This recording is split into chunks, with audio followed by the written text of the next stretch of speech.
about the flooded Mclaren P1. Is going to run through Copart here in about 2 weeks. There is a reserve on this car for... Welcome back to the channel today, guys. Let's talk about the impending sale of the flooded Mclaren P1. Now, this car is going to run through Copart here in about 2 weeks. So I thought I'd make a video and give my 2 cents into what the value should be. Now, I heard through the grapevine that there is a reserve on this car for $800,000. I need to repeat that. $800,000. Now let everybody soak that number into their head a little bit and understand how big that thing really is. Now, prior to the pandemic, let's give a little P1 history here. P1s were probably the lowest priced hypercar in the market at just above $900,000. This is early 2019. It wasn't an easy car to sell. There was a lot of new cars coming out and that car had pretty low value. Post-pandemic, everything boomed and the cars started to sell between 1.5 and 2 million. Currently, right now, a 300-mile Mclaren P1 is worth just around 1.4 to 1.5. Now that is prior, okay, this is about a month and a half ago, prior to the current economic downturn and the immense bubble that has clearly burst on the market, as well as the hypercar market. Everything is going along with it. So with the rise in interest rates, there's so many factors in this. I don't really want to get into those, but the McLaren P1s are probably closer to about $1,350,000 in actual value today for a clean 300 to 500 mile car. If not higher miles, would be lower, right? So at $800,000, that car is a very, very, very bad deal.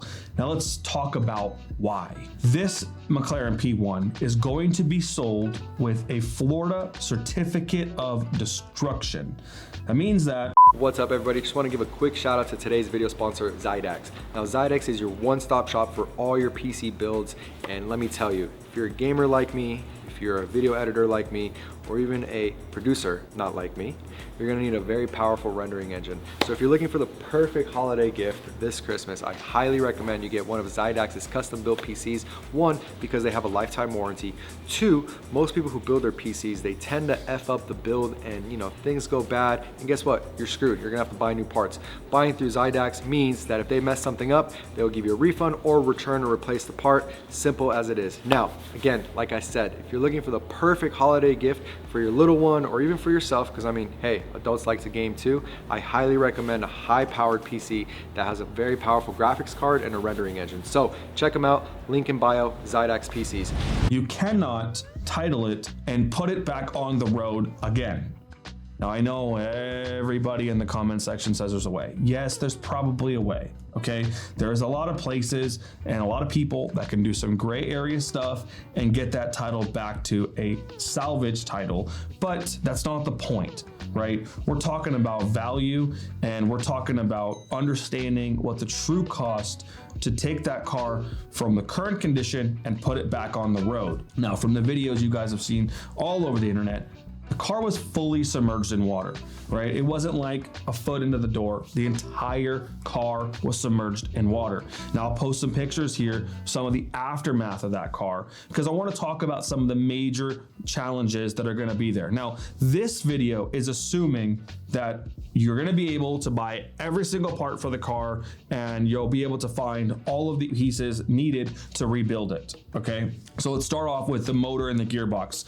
We know that the motor and the gearbox are going to be bad because they were fully submerged in water, and there's breather holes on the gearbox that water can get into. There is also air intakes on the motor that the water would go into, and that water will rust the internals of the gearbox, internals of the motor, and so the gearbox and the motor need to be replaced. Now there's potential that the gearbox and the engine are similar to the 650S. Now, I'm not saying that you are supposed to use those to rebuild this car, but there is a slight possibility that a 650S gearbox and engine will be able to be used in that car. Not for sure, but let's just call it possible. That would cost around $60,000 for that package. The battery on the McLaren P1, just the battery alone, is $150,000, assuming we can get it. There is extensive body damage on the P1. The body has cracks on the top of the rear deck lid. It's got cracks on the fender. It's got cracks on the door. So I estimate the body repair on that, without replacing those parts, just repairing them, is around $40,000. The windshield is cracked and destroyed, and the rear glass is also destroyed. There is a small but major crack on the door glass as well, and I estimate those glass replacements being around $30,000. The interior needs to be new carpet, new Alcantara, and all that needs to be replaced. So the interior, to refinish it, $20,000. Now we have all of the interior electronics, the window switches, the body harness, the body control module, the engine ECUs, and every other ECU in the thing. There's door ECUs, there's the entertainment system, there's the GPS device, there's the radio antenna, all of that, assuming that we would be able to get those pieces. Comparing the prices with my experience with Bugatti and the Veyron, you're looking at around $100,000 to $130,000 for everything. Now those modules are really expensive. The modules are very, very expensive, but they also don't come with programming. So you're gonna need to program the modules as well. Now there is some aftermarket McLaren computers that'll probably be able to do that, but let's just say a dealer had to do that and they were willing to do that, you can estimate an additional $5,000 in labor cost to program the modules. Now the rear splitter and the front splitter and the side skirts on the car are carbon fiber, and unless you're willing to repair those with fiberglass and paint them black, to replace the carbon is around $50,000. So altogether, we're looking at an astronomical number just to do the basics. This is zero hidden damage. We don't know what's gonna happen. There could be suspension damage that we don't know about. The shocks on that car are hydraulic. There could be hydraulic wing issues. I assume that the fittings, which are usually steel on the lines, will be rusted eventually, and all the hydraulic stuff is needed to run the entire car, because the gearbox, the wing module, the suspension all run on the same pumps. So the hydraulic pumps and the system that goes along with that will also need to be replaced. So we're looking at literally over $500,000 in just what I can estimate not buying brand new parts all the way from a dealer. There is, however, a kind of a lot of spare parts available on, I don't want to call it secondhand market, but Merit Partners, a dealership in Georgia, has a P1 that was a prototype test car, and it's a bunch of cool story with that car, but there is a motor, a gearbox, some suspension, a bunch of seats, interior,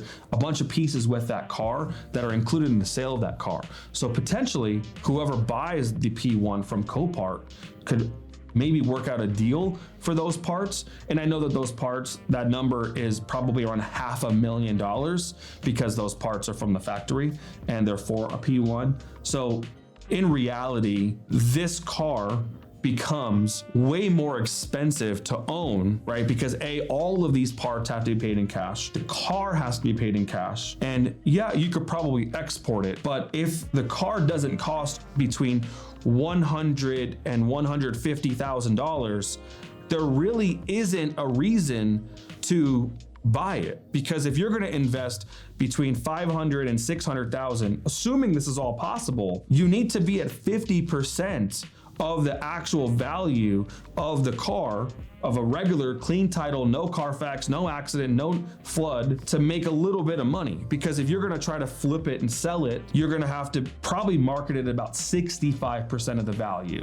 So if we have a 1.4 target price of the clean value of this car, then we need to be in the car for $700,000 and have a target price to sell around $840,000. So that gives you around $140,000 profit, assuming you get the car for between 100, 150 and all the parts for around that 500 to 600,000 range. So this is probably not going to happen because I can't see the reserve being 800 and then lowering it all the way down to about 100 grand. And I definitely think that there's someone crazy out there who's going to probably not watch my video, think that they're getting a P1 for maybe even 600 grand, right? If they lower that reserve and try to get into this project way in over their heads. I personally know the person who purchased the Fire Chiron and it sold for over $1 million. And that car there isn't even anywhere close to the level of effed up as this one. And there is a $500,000 parts bill with that car. So that being said, nobody should buy this car. I am not buying this car. I would buy this car, however, if it was in the price range of 100, 150, because I would do something different. And I would probably just take the body off the car and modify another car with that body and forget the hybrid system, forget this one, forget the chassis number, forget all of that, forget it being a P1 ever again, and maybe doing something unique and special, making it like an off-road race car, something like that. Maybe swap a 720 motor into it and just do a 1,000 horsepower cool build on a standalone ECU. Something wild. That's my particular opinion.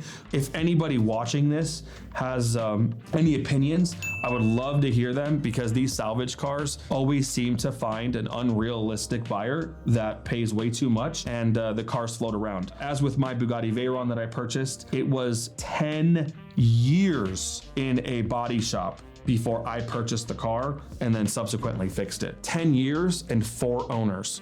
So this is not an easy project, and I don't recommend anybody buying this. But if you do, good luck, and give this video a like, because this is a lot of information out there, and I hope that it helps the potential buyer make a decision on the price that they pay. But if not, good luck, and we'll see you in the next video.